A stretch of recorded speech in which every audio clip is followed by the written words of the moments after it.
The Tempest, Act 2, Scene 1, Another part of the island. Enter Alonso, Sebastian, Antonio, Gonzalo, Adrian, Francisco, and others. Beseech you, sir, be merry. You have cause, so have we all of joy. For our escape is much beyond our loss. Our hint of woe is common every day. Some sailor's wife, the masters of some merchant, and the merchant have just our theme of woe. But for the miracle, I mean our preservation, few in millions can speak like us. Then wisely, good sir, weigh our sorrow with our comfort. Prithee, peace! He receives comfort like cold porridge. The visitor will not give him o'er so. Look, he's winding up the watch of his wit. By and by it will strike.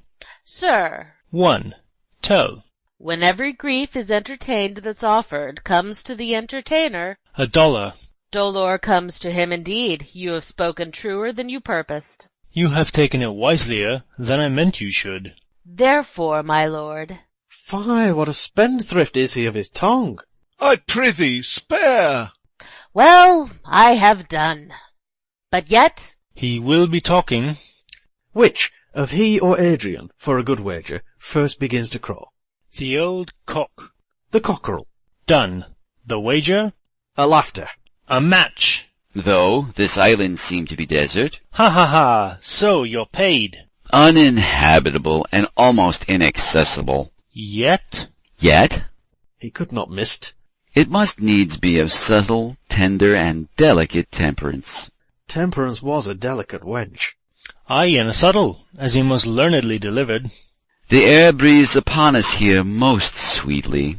as if it had lungs, and rotten ones. Or as 'twere perfumed by a fen. Here is everything advantageous to life. True, save means to live. Of that there's none or little. How lush and lusty the grass looks, how green! The ground, indeed, is tawny. With an eye of green in it. He misses not much. No, he doth but mistake the truth totally. But the rarity of it is, which is indeed almost beyond credit, As many vouched rarities are. that our garments, being, as they were, drenched in the sea, hold, notwithstanding their freshness and glosses, being rather new-dyed than stained with salt water. If but one of his pockets could speak, would it not say he lies? Aye, you're very false, he pocket up his report. Methinks our garments are now as fresh as when we put them on first in Afric, at the marriage of the king's fair daughter Claribel to the king of Tunis. 'Twas a sweet marriage, and we prosper well in our return. Tunis was never graced before with such a paragon to their queen. Not since widow Dido's time. Widow? A pox o' that! How came that widow in? Widow Dido? What if he had said widower Enos, too? Good Lord, how you take it! Widow Dido, say you? You make me study of that. She was of Carthage, not of Tunis. This Tunis, sir, was Carthage. Carthage? I assure you, Carthage. His word is more than a miraculous harp. He hath raised the wall and houses, too. What impossible matter will he make easy next? I think he will carry this island home in his pocket, and give it his son for an apple. And, sowing the kernels of it in the sea, bring forth more islands. Aye. Why, in good time. Sir, we were talking that our garments seem now as fresh as when we were at Tunis at the marriage of your daughter, who is now queen. And the rarest that e'er came there. Bait, I beseech you, widow Dido. Oh, Widow Dido? Aye, Widow Dido. Is not, sir, my doublet as fresh as the first day I wore it? I mean, in a sort. That sort was well fished for. When I wore it at your daughter's marriage. You cram these words into mine ears against the stomach of my sense. Would that I had never married my daughter there, for, coming thence, my son is lost, and in my rate she too. Who is so far from Italy removed, I ne'er again shall see her. O thou mine heir of Naples and of Milan, what strange fish hath made his meal on thee? Sir, he may live. I saw him beat the surges under him, and ride upon their backs he trod the water. Whose enmity he flung aside and breasted the surge most swoln that met him. His bold head 'bove the contentious waves he kept, and oared himself with his good arms in lusty stroke to the shore that o'er his wave-worn basis bode. As stooping to relieve him, I not doubt he came alive to land. No, no, he's gone. Sir, you may thank yourself for this great loss, that would not bless our Europe with your daughter, but rather lose her to an African, where she at least is banished from your eye, who hath cause to wet the grief on it. Prithee, peace. You were kneeled to and importuned otherwise by all of us, and the fair soul herself, weighed between loathness and obedience, at which end of the beam should bow. We have lost your son. I fear for ever. Milan and Naples have more widows in them of this business-making than we bring men to comfort them. The fault's your own. So is the dearest of the loss. My Lord Sebastian, the truth you speak doth lack some gentleness, and time to speak it in. You rub the sore when you should bring the plaster. Very well. And most originally. It is foul weather in us all, good sir, when you are cloudy. Foul weather? Very foul. Had I plantation of this isle, my lord, He'd sow it with nettle seed. Or ducks, or mallows? and were the king on it, what would I do? Escape being drunk for want of wine. In the commonwealth I would, by contraries, execute all things, for no kind of traffic would I admit, no name of magistrate, letters should not be known, riches, poverty, and use of service none, contract, succession, born, bound of land, tilth, vineyard, none. No use of metal, corn, or wine, or oil, no occupation, all men idle, all, and women too, but innocent and pure. No sovereignty. Yet he would be king on it. The latter end of his commonwealth forgets the beginning. All things in common nature should produce without sweat or endeavor. Treason, felony, sword, pike, knife, gun, or need of any engine would I not have. But nature should bring forth of its own kind all foison, all abundance, to feed my innocent people. No marrying among his subjects. None, man. All idle, whores and knaves. I would with such perfection govern, sir, to excel the golden age. Save his majesty. Long live Gonzalo! And do you mark me, sir? Prithee no more. Thou dost talk nothing to me. I do well believe your highness, and did it to minister occasion to these gentlemen, who are of such sensible and nimble lungs that they always used to laugh at nothing. 'Twas you we laughed at. Who, in this kind of merry fooling, am nothing to you.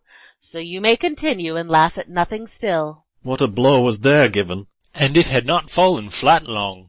You are gentlemen of brave mettle. You would lift the moon out of her sphere, if she would continue in it 5 weeks without changing. Enter Ariel, invisible, playing solemn music. We would so, and then go a bat-fowling. Nay, good my lord, be not angry. No, I warrant you, I will not adventure my discretion so weakly. Will you laugh me asleep? For I am very heavy. Go sleep, and hear us. All sleep except Alonso, Sebastian, and Antonio. What? All so soon asleep? I wish mine eyes would, with themselves, shut up my thoughts. I find they are inclined to do so. Please you, sir, do not omit the heavy offer of it. It seldom visits sorrow. When it doth, it is a comforter. We too, my lord, will guard your person while you take your rest, and watch your safety. Thank you, wondrous heavy. Alonso sleeps. Exit Ariel. What a strange drowsiness possesses them! It is the quality of the climate. Why doth it not then our eyelids sink? I find not myself disposed to sleep. Nor I. My spirits are nimble. They fell together all as by consent. They dropped as by a thunderstroke. What might, worthy Sebastian? Oh, what might? No more. And yet methinks I see it in thy face, what thou shouldst be. The occasion speaks thee, and my strong imagination sees a crown dropping upon thy head. What, art thou waking? Do you not hear me speak? I do, and surely it is a sleepy language, and thou speakst out of thy sleep. What is it thou didst say? This is a strange repose to be asleep, with eyes wide open, standing, speaking, moving, and yet so fast asleep. Noble Sebastian, thou lett'st thy fortune sleep, die rather, wink'st whilst thou art waking. Thou dost snore distinctly, there's meaning in thy snores. I am more serious than my custom. You must be so too, if heed me, which to do trebles thee o'er. Well, I am standing water. I'll teach you how to flow. Do so, to ebb hereditary sloth instructs me. Oh, if you but knew how you the purpose cherish whilst thus you mock it, how in stripping it you more invest it. Ebbing men, indeed, most often do so near the bottom run, by their own fear or sloth. Prithee, say on. The setting of thine eye and cheek proclaim a matter from thee, and a birth indeed which throws thee much to yield. Thus, sir, although this lord of weak remembrance, this, who shall be of as little memory when he is earthed, hath here almost persuaded, for he's a spirit of persuasion, only professes to persuade, the king, his sons alive, 'tis as impossible that he's undrowned, as he that sleeps here swims. I have no hope that he's undrowned. Oh, out of that no hope, what great hope have you? No hope that way is another way so high a hope, that even ambition cannot pierce a wink beyond, but doubt discovery there. Will you grant with me that Ferdinand is drowned? He's gone.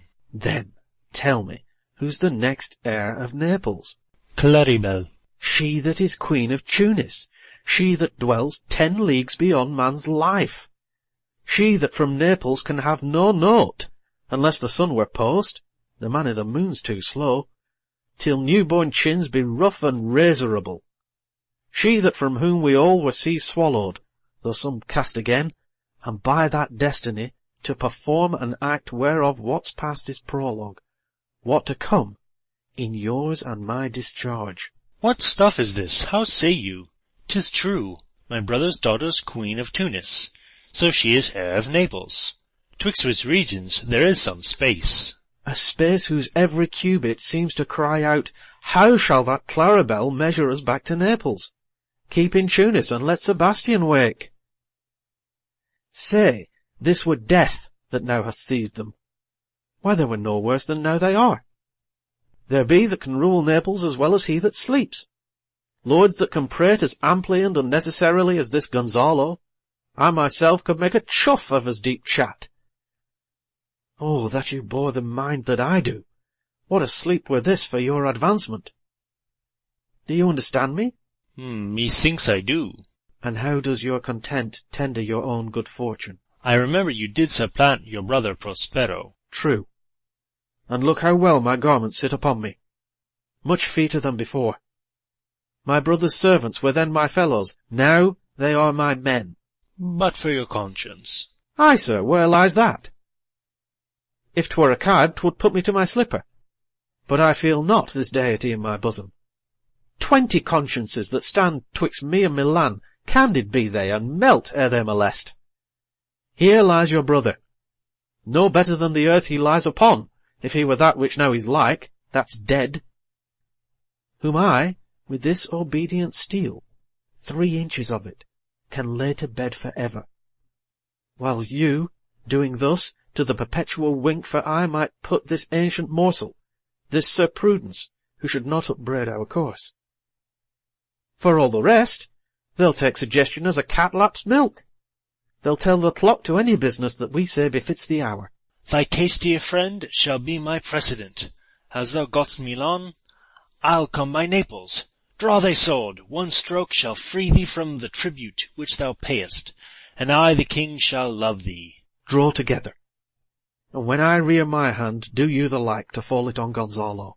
Oh, but one word. They talk apart. Re-enter Ariel, invisible. My master through his art foresees the danger that you, his friend, are in, and sends me forth, for else his project dies, to keep them living. Sings in Gonzalo's ear. While you here do snoring lie, open-eyed conspiracy his time doth take. If of life you keep a care, shake off slumber and beware. Awake! Awake! Then let us both be sudden. Now, good angels, preserve the king! They wake. Why, how now? Ho, awake! Why are you drawn? Wherefore this ghastly looking? What's the matter? Whilst we stood here securing your repose, even now we heard a hollow burst of bellowing, like bulls or rather lions. Did not wake you. It struck mine ear most terribly. I heard nothing. Oh, 'twas a din to fright a monster's ear, to make an earthquake. Sure it was the roar of a whole herd of lions. Heard you this, Gonzalo? Upon mine honour, sir, I heard a humming, and that a strange one, too, which did awake me. I shaked you, sir, and cried, as mine eyes opened, I saw their weapons drawn. There was a noise, that's verily. 'Tis best we stand upon our guard, or that we quit this place. Let's draw our weapons.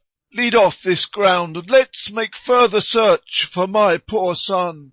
Heavens keep him from these beasts, for he is, sure, in the island. Lead away. Prospero my lord shall know what I have done. So, king, go safely on to seek thy son. Exeunt. Scene 2. Another part of the island.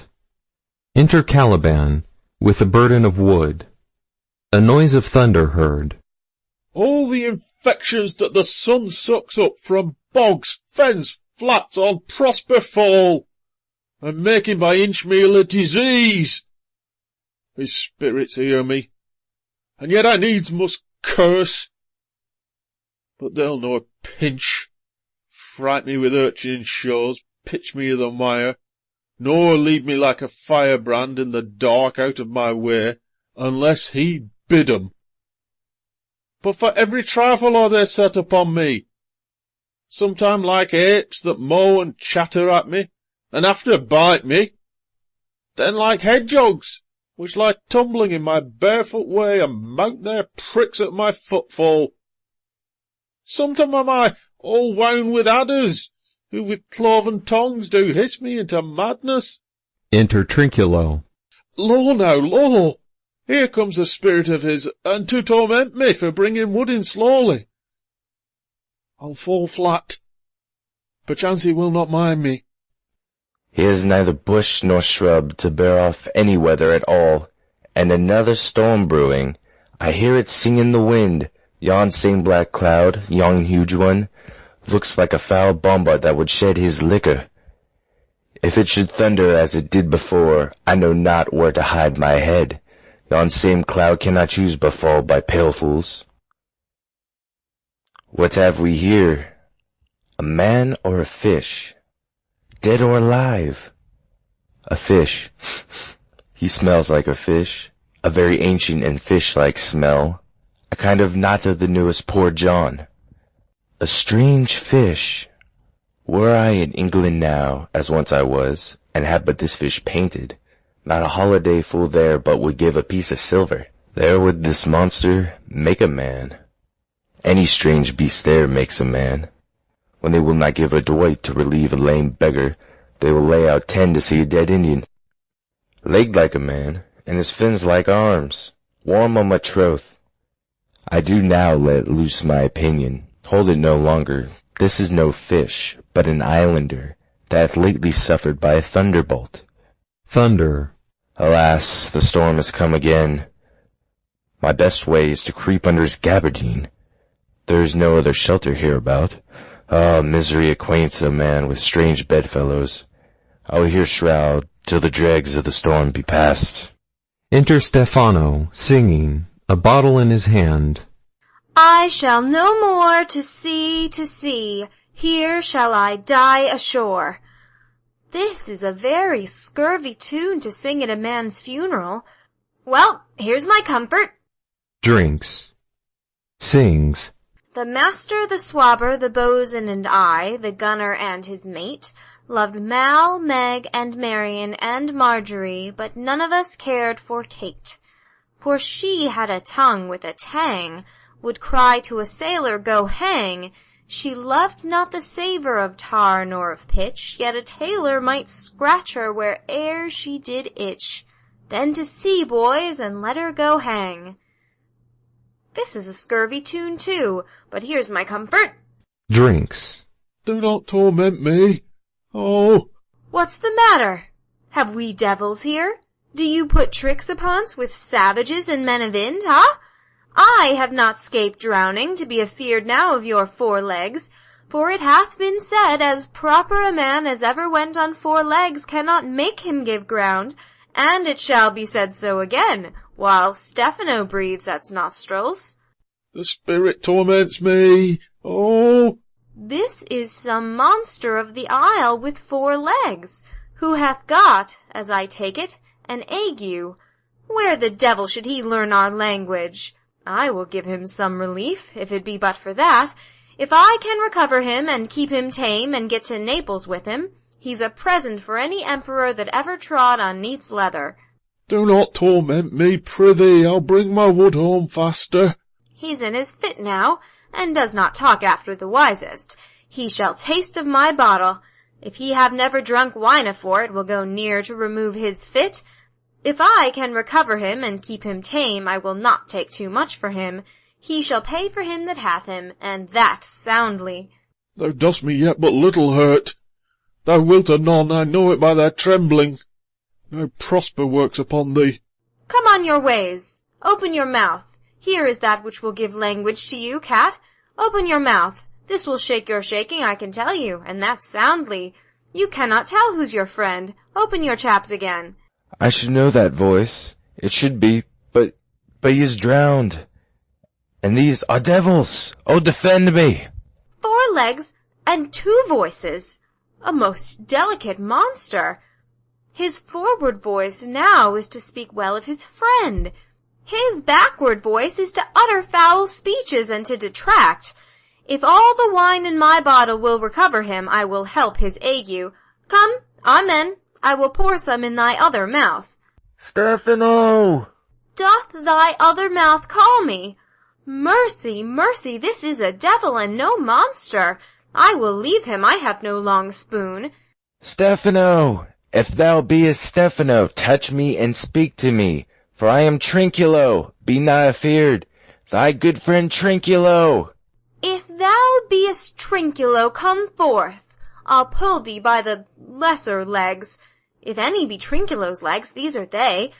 Thou art very Trinculo indeed. How earnest thou to be the siege of this moon calf? Can he vent Trinculos? I took him to be killed with a thunderstroke. But art thou not drowned, Stephano? I hope now that art not drowned. Is the storm overblown?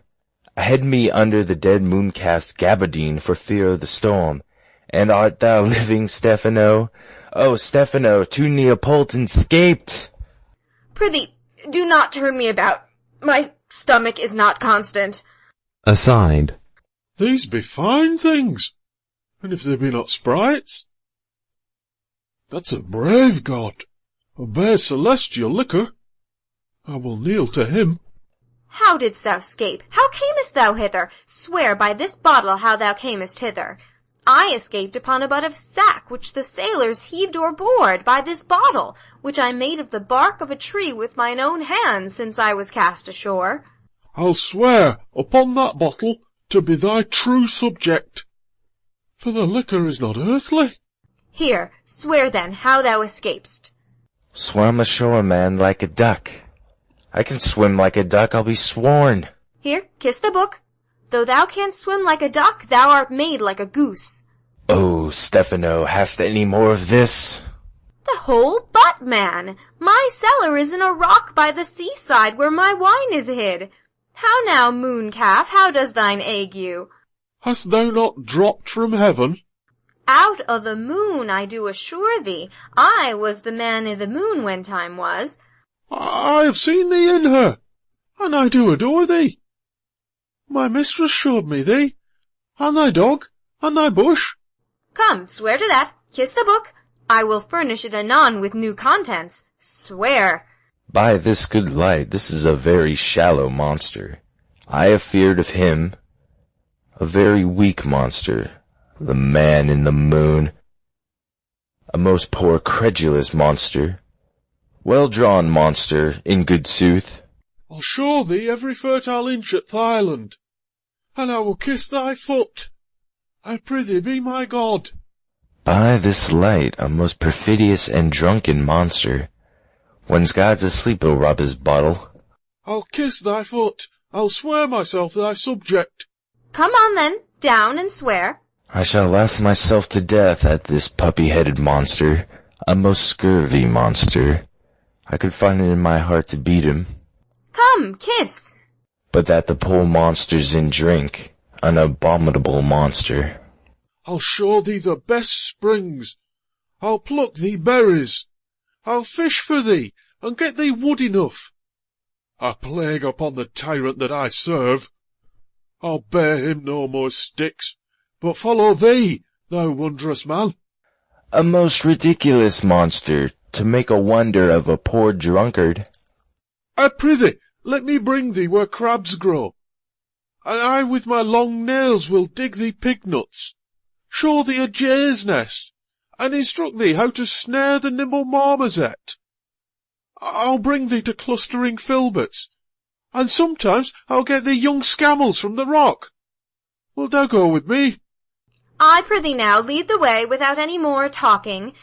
Trinculo, the king and all our company else being drowned, we will inherit here.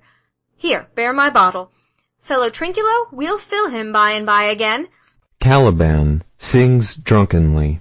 Farewell, master. Farewell, farewell. A howling monster, a drunken monster. No more dams I'll make for fish, nor fetching, firing at requiring, nor scrape trencher, nor wash dish. Ban, ban, cacale, ban, has a new master, get a new man. Freedom! Heyday, heyday, freedom! Freedom, heyday, freedom! Oh, brave monster, lead the way. Exeunt. End of Act 2.